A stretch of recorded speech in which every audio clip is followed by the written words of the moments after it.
అప్పుల్లో చంద్రబాబు ప్రభుత్వం మరో చెత్త రికార్డు సృష్టించింది. దేశంలోనే బడ్జెట్ అప్పుల్లో ఏపీ మొదటి స్థానంలో నిలిచింది. 8 నెలల్లో 77,080 కోట్లు బడ్జెట్ అప్పు చేశారు. అప్పులు భారీగా చేసిన మూలధన వ్యయం మాత్రం 16,910 కోట్ల రూపాయలుంది. ఈ ఏడాది తొలి 8 నెలల బడ్జెట్ కీలక సూచికలను కాగ్ వెల్లడించింది. 2025-26 ఏడాదిలో ఏప్రిల్ నుంచి నవంబర్ వరకు అప్పులు వెల్లడించింది. ఇందులో ఆంధ్రప్రదేశ్ మొదటి స్థానంలో ఉంది. మరింత సమాచారం మా ప్రతినిధి రవీంద్ర అందిస్తారు. రవీంద్ర, 2025-26 ఏడాదిలో ఏప్రిల్ నుంచి నవంబర్ వరకు అప్పులు వెల్లడించింది కాగ్. ఇందులో ఆంధ్రప్రదేశ్ మొదటి స్థానంలోగా చూస్తున్నాం. సంపద సృష్టిస్తానటువంటి చంద్రబాబు ఇప్పుడు అప్పుల మీద అప్పులు చేసుకుంటూ పోతున్నారు. దీనికి సంబంధించిన పూర్తి అప్డేట్స్ ఏంటి రవీంద్ర? సిద్ధు, చంద్రబాబు ప్రభుత్వం పూర్తిగా ఆంధ్రప్రదేశ్ రాష్ట్రాన్ని అప్పుల ఊపులోకి కూరుకుపోయేలాగా చేసింది. అంతేకాదు ఆల్ టైమ్ రికార్డు లేదా చెత్త రికార్డు ఇట్లాంటివి చెప్పుకోవడానికి ఈ పేర్లు కూడా ఏమాత్రం సరిపోవు అనే విధంగా చంద్రబాబు సర్కార్ అయితే అప్పుల మీద అప్పులు చేస్తూ ఉంది. ఇప్పుడు చేసినటువంటి అప్పులు ఏం చేస్తుంది, రాష్ట్రంలో ఏమైనా అభివృద్ధి కార్యక్రమాలు చేస్తుందా, సంక్షేమ పథకాలు అందిస్తుందా అంటే అవేవి కూడా కనపడలేదు. గతంలో జగన్ ప్రభుత్వం తీసుకొచ్చినటువంటి పోర్టులు కానీ, మెడికల్ కాలేజీ కానీ, ఇవన్నీ కూడా మెడికల్ కాలేజీలు అయితే పూర్తిగా ప్రైవేటీకరణ చేసినటువంటి పరిస్థితి ఉంది. పోర్టుల అభివృద్ధి అనేది అంతంత మాత్రంగా నడుస్తుంది.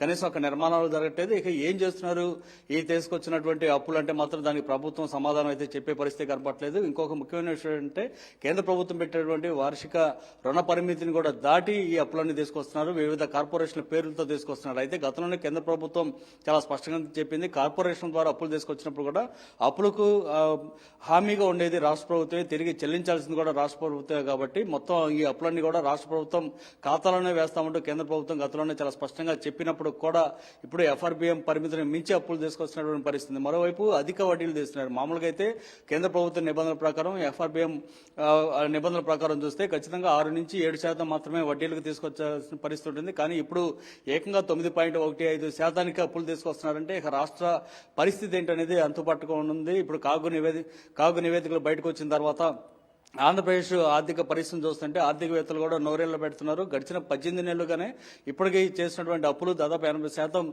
దాటిపోయిన నేపథ్యంలో రాబోతున్న 42 నెలల్లో పరిస్థితి ఏంటనేది తెలుసుకుంటేనే ఆందోళనకర పరిస్థితి కనిపిస్తుంది. గతంలో శ్రీలంక లాగా రాష్ట్రం అయిపోతుంటూ జగన్ ప్రభుత్వంలో గగ్గోలు పెట్టినటువంటి ఎల్లో మీడియా కానీ, అట్లాగే చంద్రబాబు కానీ వీరందరూ ఇప్పుడు చేస్తున్నటువంటి అప్పులను చూస్తుంటే ఖచ్చితంగా ఆఫ్రికాలోని సౌత్ సూడాన్ లాగా ఆంధ్రప్రదేశ్ని తీసుకెళ్తున్నారనేది చాలా స్పష్టంగా అర్థమవుతున్నట్టు ఆర్థికవేత్తలు చెప్తున్నారు.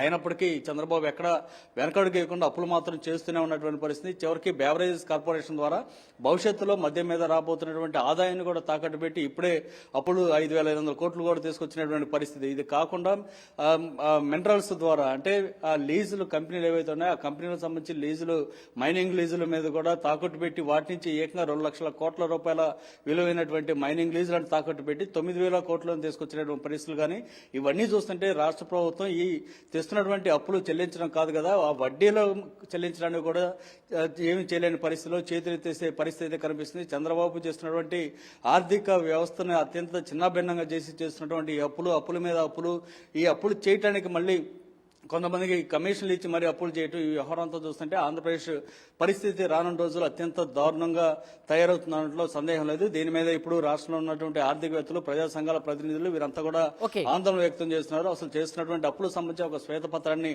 రిలీజ్ చేయాలని కూడా డిమాండ్ చేస్తున్నారు. కానీ ప్రభుత్వం మాత్రం అప్పుల మీద అప్పులు చేస్తూనే పోతుందే తప్ప కనీసం ప్రజలకు మాత్రం ఎలాంటి సమాధానం చెప్పడం లేదు. సిద్ధు.